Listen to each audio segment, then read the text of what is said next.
This is the Stress-Free Wedding Planning Podcast with Sal and Sam, a new podcast for engaged couples concerned about wedding planning and family expectations but want a stress-free, fun, and unforgettable wedding. Hi, I'm Sal from After Hours Events of New England, the leader in making your wedding stress-free. Hi, I'm Sam from Atmosphere Productions Disc Jockey Service. Experience the difference of a stress-free wedding with our extensive experience and the difference in quality. Welcome to the Stress-Free Wedding Planning Podcast. Did someone get down on one knee, slip a ring on your finger, and say the four little words you've been waiting to hear? Well, congratulations. Now you're engaged. But the question is, now what? How do you tell your friends and family? Should you post it online? After listening to this edition of Stress-Free Wedding Planning, you'll know what to do and now stay stress-free while starting your wedding planning. With over 80 years of combined wedding experience and insider information, this is Stress-Free Wedding Planning with your hosts, Sal and Sam, a new podcast for engaged couples who are stressed about wedding planning and family expectations, but want to have a fun wedding. Listen now for revealing wedding insider secrets, tips, and strategy or lesson that you'll be able to implement for a stress-free wedding. Information that you just can't miss and may just change your life. Take the journey with us from worry and concern to a stress-free and unforgettable wedding day. The Stress-Free Wedding Planning Podcast with Sal and Sam. I'm Sam from Atmosphere Productions DJ Service. Experience the difference of a stress-free wedding with our extensive experience and the difference in quality. Hi, I'm Sal from After Hours Events of New England, the leader in making your wedding stress-free. Learn more about our journey to help you with stress-free wedding planning in the trailer or pilot of this podcast. In today's edition, an important topic that many couples are worried about and tend to stress over: what to do after getting engaged. But first, you need to enjoy the moment. Make sure you do. And then inform your close family. If you have any questions about what to do after you're engaged, go now to Facebook and join us on the Stress-Free Wedding Planning community and ask away. You're listening to Sal and Sam on the Stress-Free Wedding Planning Podcast. I'm Carson from Fitzner Productions, and I listen every week. You can listen and download online from iTunes, Google, Spotify, or wherever you get your podcasts. Welcome to today's Stress-Free Wedding Planning Podcast, and the topic of conversation is: you're engaged? Now what? Here are the things that you need to do after you're engaged. Enjoy the moment. Announce your engagement to your loved ones. Ensure that engagement ring. A lot of couples forget that. Set your budget. Select a wedding season and then a date. Book a wedding venue, book a wedding photographer, book a DJ, create a wedding planning timeline, get a wedding planner, and listen to this podcast. Those are the items that we're going to discuss on this edition. So first things up, the first task after enjoying the moment is how you're going to announce it and who you're going to announce it to. And I got to tell you, in the day and age of social media, people want to go run to Facebook or Instagram, Snapchat. Look, I got married. I'm getting married. I know. Everybody does that picture, the picture of the hands, five fingers in the ring. Yes. So take a moment. Step back. There's some important people that should know before everyone else. And if you put it on social media, they may not see it as quickly as everyone else. So parents should find out, of course. And other important family members. And friends. As a rule, no one likes to be the last one to know. Consequently, getting the news via mass email or social media. So set aside a few hours, go through your contacts. You can get this done with your mom, your sister, your aunt, or any family member. This is an essential thing to do after you're engaged. So the next topic is take a ring selfie, which we just spoke about. Now you can do it. Now that the important people know about it. There you go. Because a picture is worth 1,000 words, right? Oh, definitely. So putting that picture online now, after the family members know, the world now knows. It's official now. Your Facebook official, your IG official, your Snapchat official. It's everything official nowadays. And remember to change your status too. Oh, yes. So that you're now engaged, because that now invites all of the vendors to now email you and tag you and do the advertising. yep, this is what it means when you do that. Yeah, so be prepared for that. If that's something that you want, that's a good way to go. Yeah. Because everything, Facebook, they direct special advertisements towards you to help you plan your wedding. Yeah, you're part of the analytics. Yes, and Google's listening anyway. So size your ring and get it insured. Okay, even more important than sizing it is getting it insured, because let me tell you, those rings cost a lot to replace a diamond or anything like that. So you want that insured before you even walk away from whoever you bought it from. Yeah, I mean, if it doesn't fit properly, and by that we mean if the person that proposed to you just went to the store, purchased it, and just brought it home without you even had to look at it, it's probably not the right size. I know as a man, I have no idea what my wife's ring size is, so I would definitely have picked the wrong one. But if it doesn't fit properly, you should take it to your jeweler, get it sized, and make sure then you tell your insurance company what the ring is, take a picture, and add it to your homeowners, if you're a homeowner, or your renter's insurance policy. It is not, surprisingly, that expensive. It's relatively cheap to do it, because you'll never know what's going to happen between now and your wedding date. Maybe that diamond will come out. I've heard stories of people going on their honeymoon and the diamond falls out on the beach somewhere. And can't find it. It's over. Now you have to replace it, and you didn't have insurance. It's going to cost you a whole lot.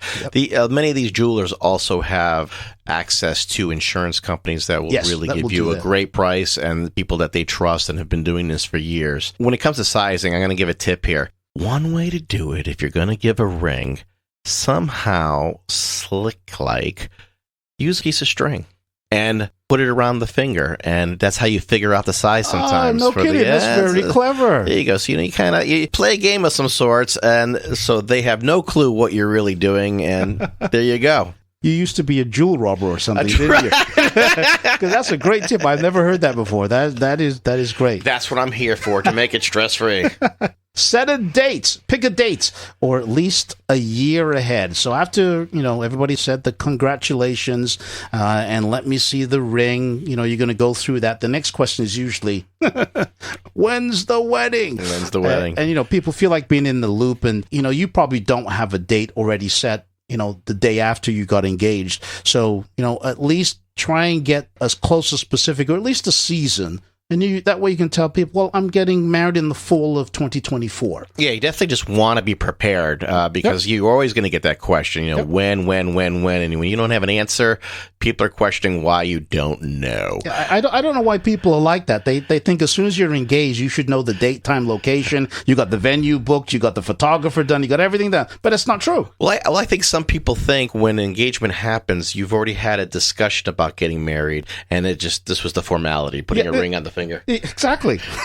So now let's talk about relax. Go on a date. That seems strange, doesn't it? Well, you're already stressed? What's going on? Now, you do something. Go together. And this is something that should happen often. Make sure you do it maybe, once a week or at least once a month. Yeah. Give yourselves time. And don't even have to talk about wedding at that point. Just kind of do something different so you can relax a little and not have to, be too stressed out. There's something on a meme online that was go on a date once a week, once a month, once a year. You do something important for yourselves throughout your marriage, because if you don't do that routine of once every month, once every week, once every year, when you have the kids and you have all the responsibilities, you're going to lose that. So do that once a week, once a month, or once a year. We'll come back with more tips on what to do after you're engaged right after this. You're listening to the Stress Free Wedding Planning Podcast.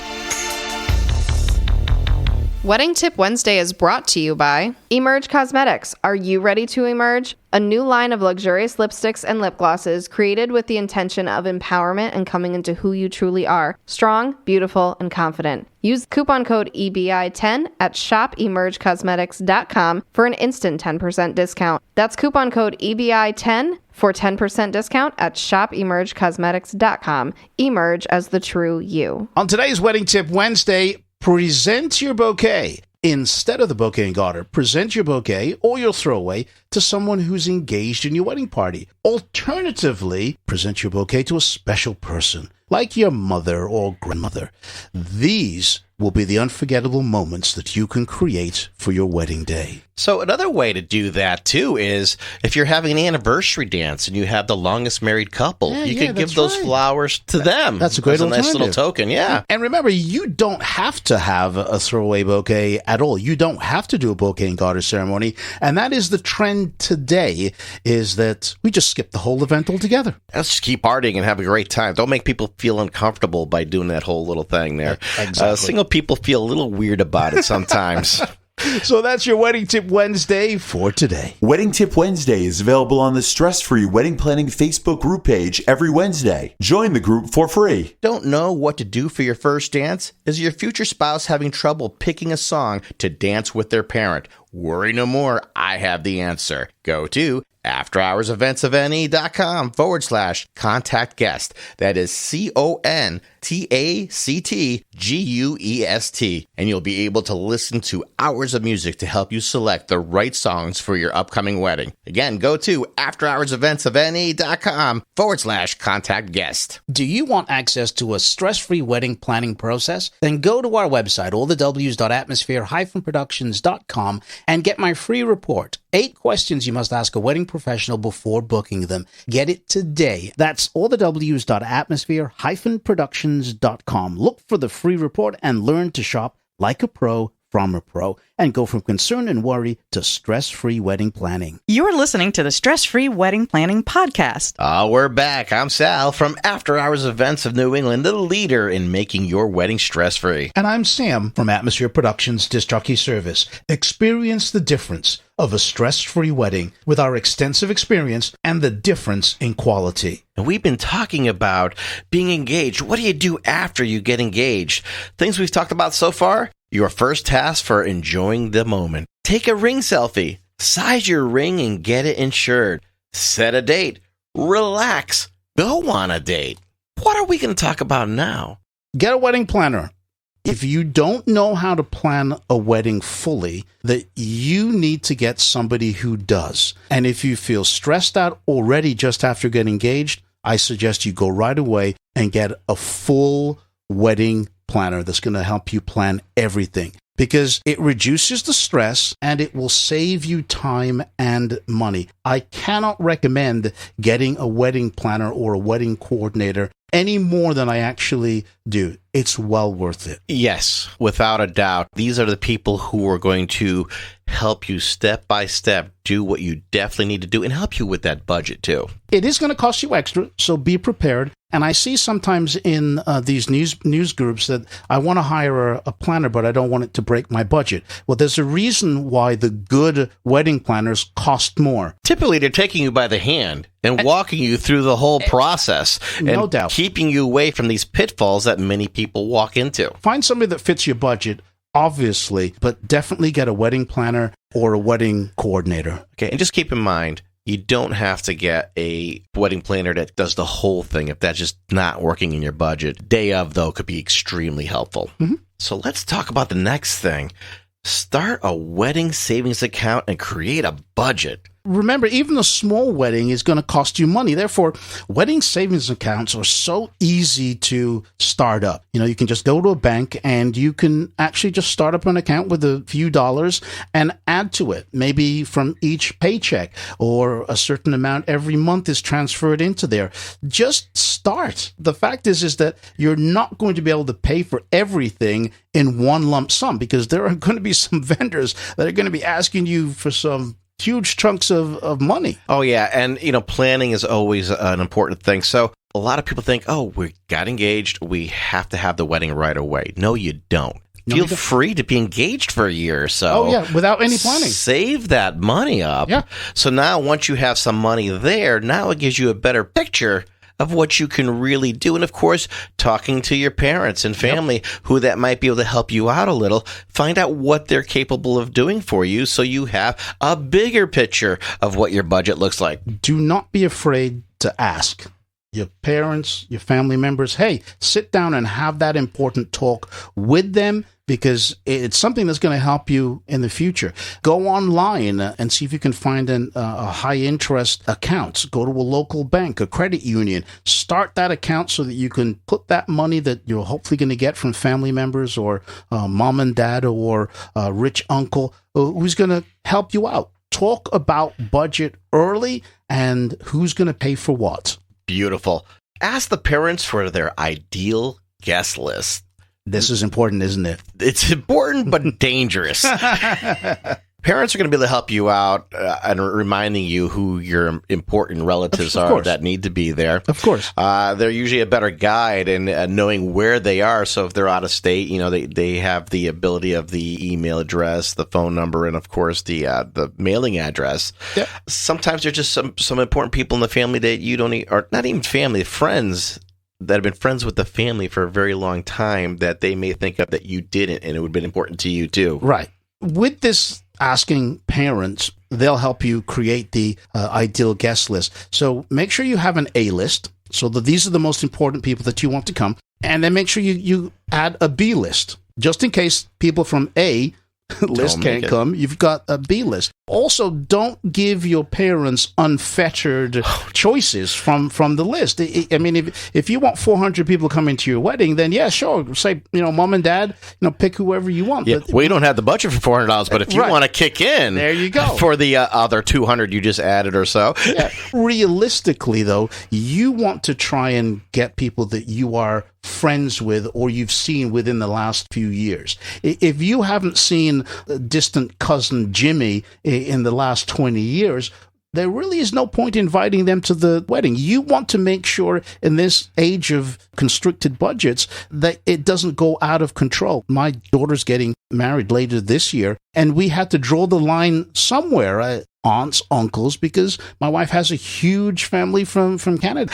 You want the closest people there. These are the people you are in contact with, pretty normally. They love you. They want to be there. You love them. You want them to share in that special day. Yep. And it makes that day so much more special when those special faces are there and not people that you really can't even recognize. Right. So now we've got over the parents and getting the ideal list. Now it's your turn to start creating your guest list and your wedding party. This is the chance for you to pick your best friends or people that you're really close to. And as we said before, this is not the time for you to start picking negative people. If you've got a close friend who all they talk about is negative stuff, this may not be the person that you want in your wedding party. Maybe they can be a reader or an usher or something like that at the church or synagogue. This is the time where you pick people that are going to be close and who are going to help you. Never do the knee-jerk thing. Yes. Oh, well, you're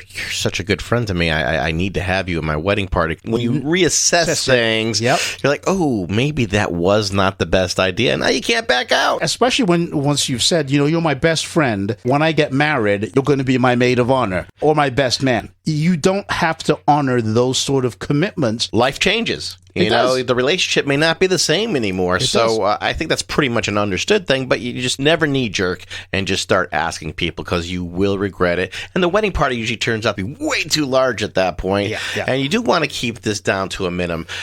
I've seen where there's been 20 people in a wedding party, which is absolutely ridiculous. And those people were not that close. I love that COVID happened, and I know this is going to sound strange. Wow, that was a really... I know. Because it made people not have a wedding party. It made couples just have the couple, and that was it. It really kind of solidified what this day was all about. And it's the couple. It's not about the wedding party.